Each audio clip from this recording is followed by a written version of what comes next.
বিনিয়োগকারী বন্ধুরা, আসসালামু আলাইকুম। আশা করি আপনারা ভালো আছেন। আমি এখন আপনাদের সাথে আনোয়ার গ্যালওয়ার একটা রিভিউ অ্যানালিসিস দিব।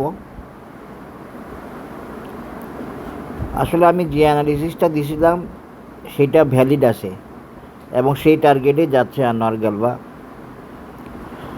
তো যে যে শেয়ারটা যে প্যাটার্নে আগায়, যে প্যাটার্নে আগানো প্রয়োজন সেই প্যাটার্নে আগায়, তার ইন্ডিকেটর অসিলেটরগুলো যেভাবে তাকে সাপোর্ট দেয় তাকে সেভাবে আগাইতে হয়। এই জিনিসটা বুঝতে হবে, বুঝবেন। এই যে আনোয়ার গ্যালওয়া টানা উঠলো না কেন, আনোয়ার গ্যালওয়া এইভাবে কেন আসলো, এইভাবে আসার পিছনে কারণ আছে, টেকনিক্যাল কারণ আছে, এগুলো বুঝতে হবে। আলহামদুলিল্লাহ এগুলো বুঝি। হ্যাঁ, এখন আনোয়ার গ্যালওয়া আমি যে অ্যানালিসিসটা আগে দিয়েছিলাম সেটা ভ্যালিড আছে, ভ্যালিড থাকবে, সেভাবেই আগাচ্ছে। তবে এখানে কিছু বাঁক নিচ্ছে, কিছু উঠছে, কিছু নামছে, এইভাবে। আনোয়ার গ্যালওয়া এইটা আমার টার্গেট ছিল না, আমার টার্গেট এখনও বাকি। তো আনোয়ার গ্যালওয়ার অ্যানালিসিস দিচ্ছি, এখন রিভিউ অ্যানালিসিস দিচ্ছি। এটা দেওয়া প্রয়োজন আছে, আপডেট বা রিভিউ যেগুলোর প্রয়োজন থাকবে বা প্রয়োজন আছে আমি মনে করি আমি সেগুলো দিব। এগুলোর জন্য আপনাদেরকে শুধু একবার দুবার মনে করা দিলেই হবে, এই আর কি। আমি একটু দেখিনি আনোয়ার গ্যালওয়ার, আমার মূল অ্যানালিসিসটা ওকে ছিল, আমি জানি।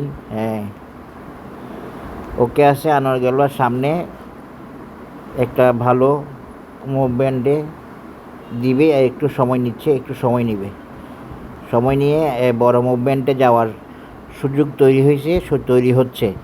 ব্যাপারটা হলো এমন, সুযোগ তৈরি হচ্ছে। তবে আনোয়ার গ্যালওয়া বাধ্য হয়ে এই ধরনের প্যাটার্নে এই ধরনের মুভমেন্টটা আসে।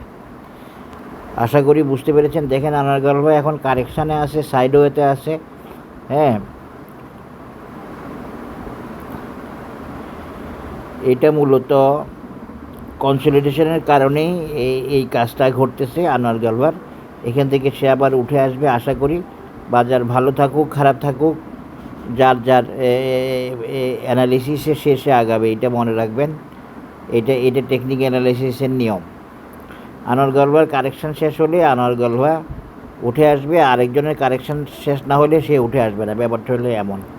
তো দেখা যাক, আনোয়ার গ্যালওয়া একটা সাপোর্টে আছে। এই যে দেখেন, এই গ্রিন ক্যান্ডেল বরাবর সাপোর্টে আছে। হ্যাঁ, এটা একটা সাপোর্ট লাইন, প্রায় কারেকশান শেষ করে আনছে বলা যায়। তবে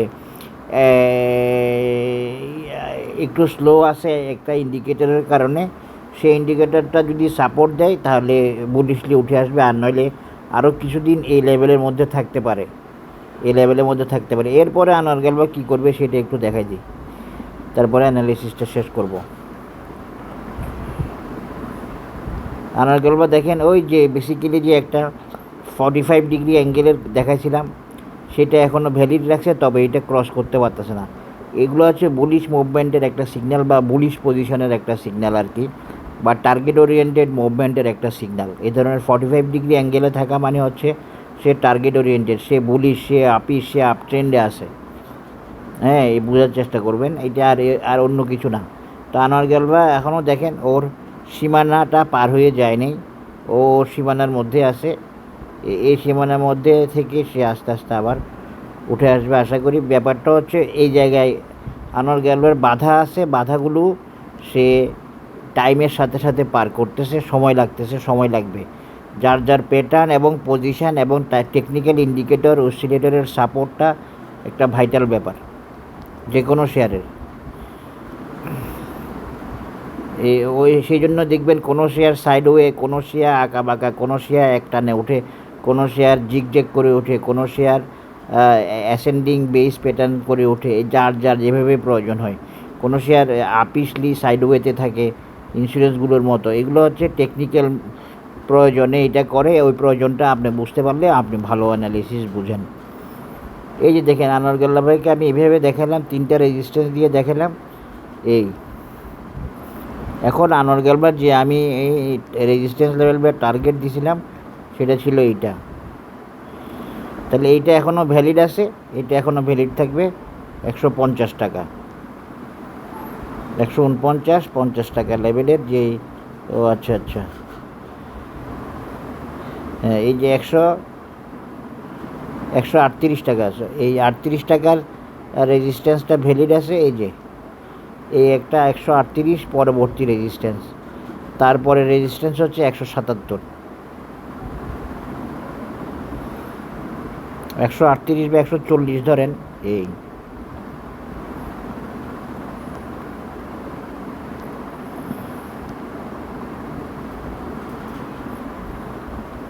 140 বা 142, হ্যাঁ এই 142, 142টা হচ্ছে আনোয়ারগলবার নেক্সট রেজিস্ট্যান্স। হ্যাঁ, এরপরের রেজিস্ট্যান্স হচ্ছে 184। আনোয়ারগলবা ইন ফিউচারে ওইখানে যাবে, তবে সময় লাগবে অনেক।